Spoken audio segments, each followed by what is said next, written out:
Hey everybody, and welcome to Storytime. I'm Pear. And I'm Spider Orange! Whee! Dude, would you watch where you're swinging? Sorry, didn't mean to bug you. Well, I'm glad to see you're excited for today's episode, Orange. Yeah, you might say I'm really getting into the swing of things. Whee!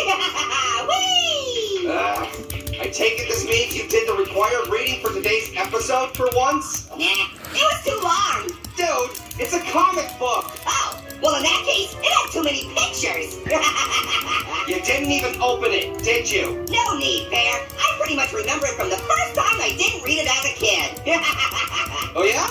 So what's the title? The, Annoying Spider-Man. Close, but also way off. It's the Amazing Spider-Man. Yeah, we'll see about that. Great. Once upon a time, there was a high school kid named Peter Parker.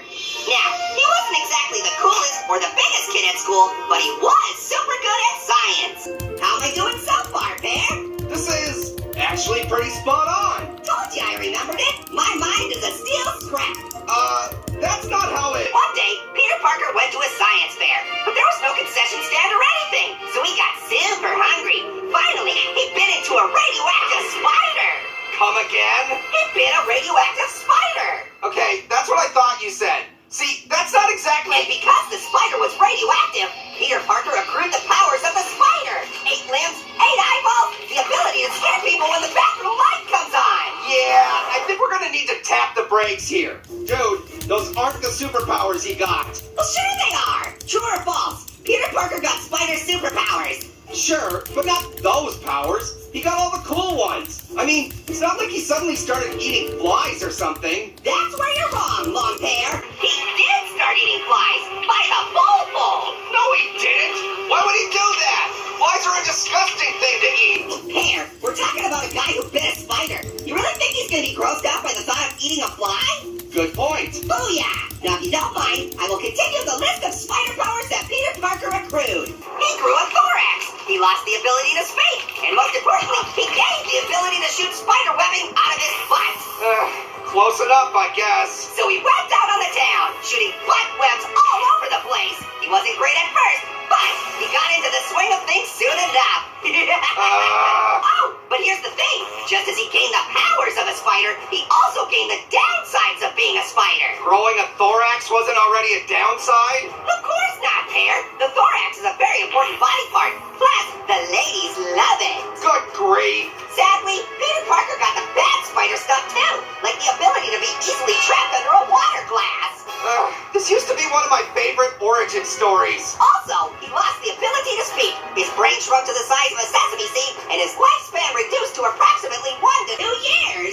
Dude, this is the worst superhero of all time. What do you want from me? The guy could have been a radioactive Nobel Prize winner or something, but he opted for a dumb old spider. Actions have consequences, Pear. With great power comes, something.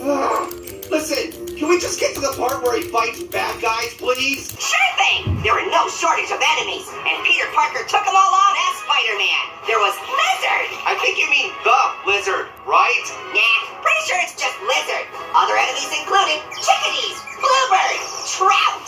Hold up! These aren't Spider-Man villains. They're just... natural predators of the spider. I know! Don't worry, Pear. I got this. Blackbird, gecko, other spiders. Stop!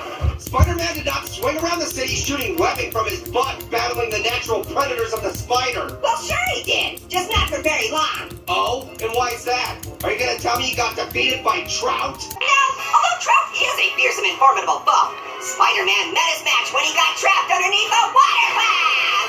Oh my gosh, a water glass? Come on, at least tell me his escape from the water glass was exciting. Not really. He never escaped. He was under there a while and, well, you know what I was saying earlier about his severely reduced lifespan. So, that's it? That's the entire story of the Amazing Spider-Man? Yep. What, may I ask, was so amazing about a so-called superhero who fought a trout, got trapped under a glass, and promptly died? How on earth did he get the title of superhero anyway? You're right, Pear. It defies logic. I'll say... it's incredible. Exactly. One might even say it's amazing. Oh my gosh.